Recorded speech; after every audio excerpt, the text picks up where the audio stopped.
आज आज भारत की पहली जीत हुई।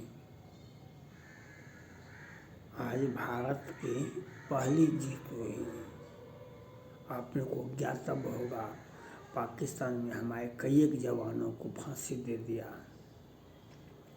यूपीए गठबंधन थी, उसको वापस नहीं ला सके। जब सर्जिकल स्ट्राइक किया, हमारा अभिनंदन पकड़ा गया था, लेकिन मोदी जी के कड़े तेवर के सामने छोड़ना पड़ा। कतर में हमारे पूर्व 8-9 सैनिकों को फांसी की सजा दे दिया। वहाँ पर तो कॉन्स्टिट्यूशन और न्यायालय तो है नहीं, लेकिन उसी का सरकार राजा का और कोर्ट फाइनल कर दिया। पाकिस्तान उसको सहयोग किया, हमारे पूर्व 8-9 सैनिकों को फांसी दे दिया। जिसकी आबादी लाख में है, वह देश हमें आंख दिखाता है। 8-9 सैनिकों को फांसी दे दिया। तो मामला जब मीडिया में आया तब लोगों का ध्यान गया। तो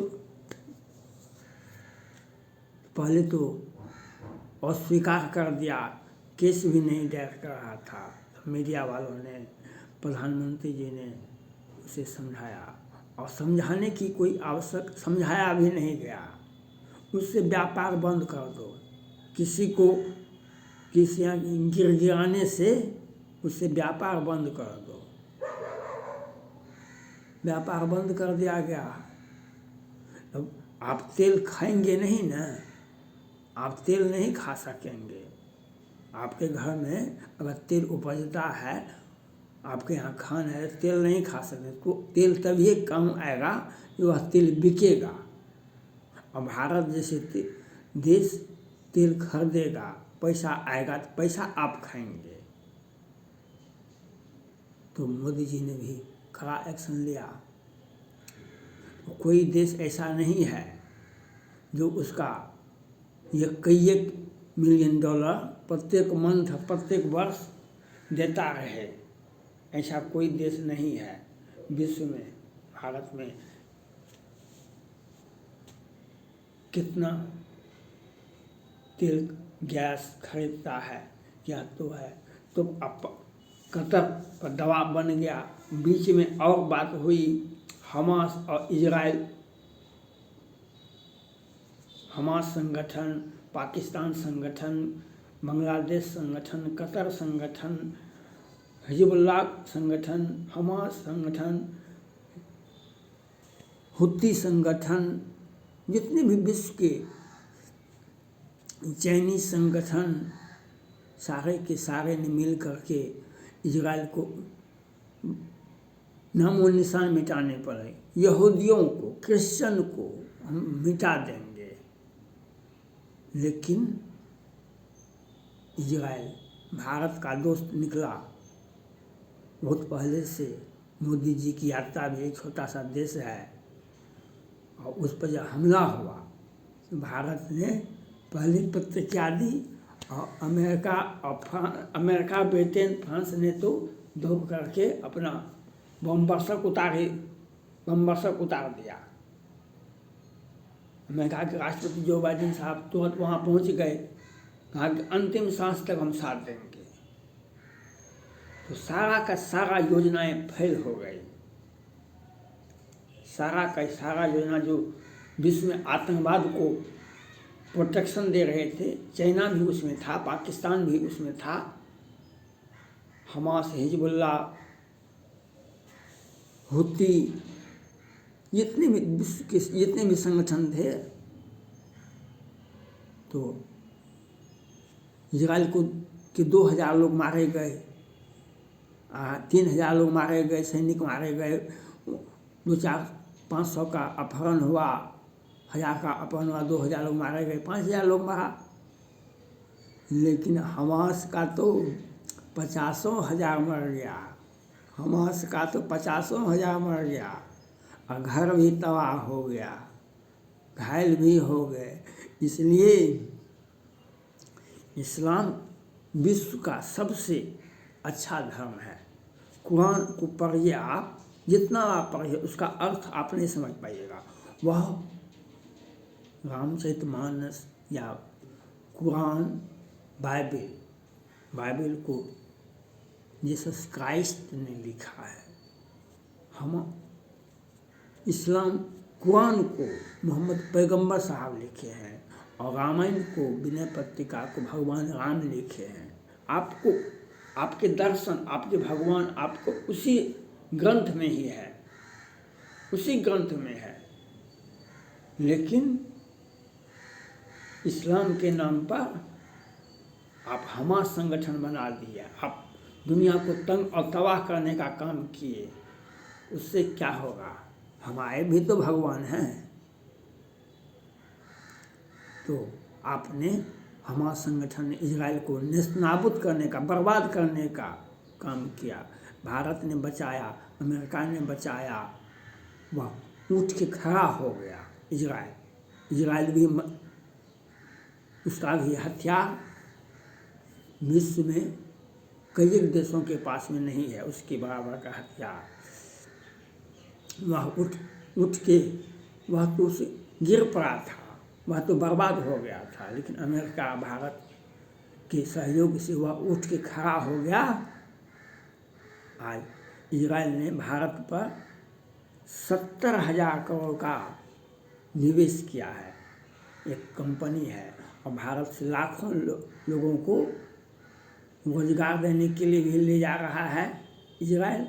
और भारत में 70,000 करोड़ का निवेश कर रहा है एक कंपनी के माध्यम से। हम इजराइल को धन्यवाद ज्ञापन करते हैं। आप भारत से इसी प्रकार से दोस्ती बनाए रखें। ये चाइना हो या पाकिस्तान हो या बांग्लादेश हो या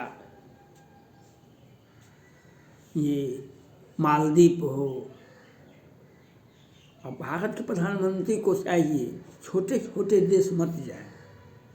आप बड़े लोग हैं, आप तो छोटे छोटे देश नहीं जाए। और इजराइल से हमारा दोस्ती, मजबूत दोस्ती होना चाहिए, और हम इजराइल का स्वागत करते हैं। आप जितना भी निवेश कर रहे हैं वह स्वागत योग्य है। भारत में फैक्ट्री लगनी चाहिए, डिफेंस का हो या इसका हो, जो यहाँ के लोगों को काम मिले। वहाँ पर इजराइल में जाकर भी काम करे, भारत में भी वह काम करे, और भारत और इजराइल का दोस्ती USSR, सोवियत रूस और भारत में दोस्ती की शुरुआत तो बहुत पहले हो गए थे, लेकिन 70 के दशक में वह दोस्ती को संसद से पास करवाया गया। और तत्काल राष्ट्रपति थे, कुजवेल्ट थे कि और कौन कौन थे, तो कहा जो आप पहाड़ की गुफा से हमें आवाज़ दीजिएगा, हम दौड़ करके आ जाएंगे, आपको चिंता नहीं करनी होगा। और वह दौड़ करके भी आने की आवश्यकता नहीं है, एक वचन देना ही। हमने पाकिस्तान को 1971 में तोड़ दिया था, पहले दोस्ती हुई थी, उसको संसद से पास करवाया गया था। श्रीमती इंदिरा गांधी, दोस्ती ऐसे नहीं होती है। और हमने पाकिस्तान को 2 भागों में दिया और चाइना को उसी की भाषा में वहीं पर रोक दिया, एक कदम भी आगे नहीं उठा सका। हमारा इजराइल और भारत का दोस्ती विश्व में शांति स्थापित करने के लिए सफिशिएंट है, विश्व में शांति स्थापित करने के लिए ज़रूरत है। क्योंकि प्रत्येक दिन हमारे देश में देखते हैं, जम्मू कश्मीर में हो, यहाँ हो, वहाँ हो, उसका सेना का वर्दी उतार करके आतंकवादी वेश में आते हैं, हमारे जवानों को शहीद करके चले जाते हैं। भारत के प्रधानमंत्री जी फ्रांस से राइफल लेते हैं। मैंने कहा था पहले ही प्रधानमंत्री नरेंद्र मोदी जी से, आप अमेरिका का आप 9Q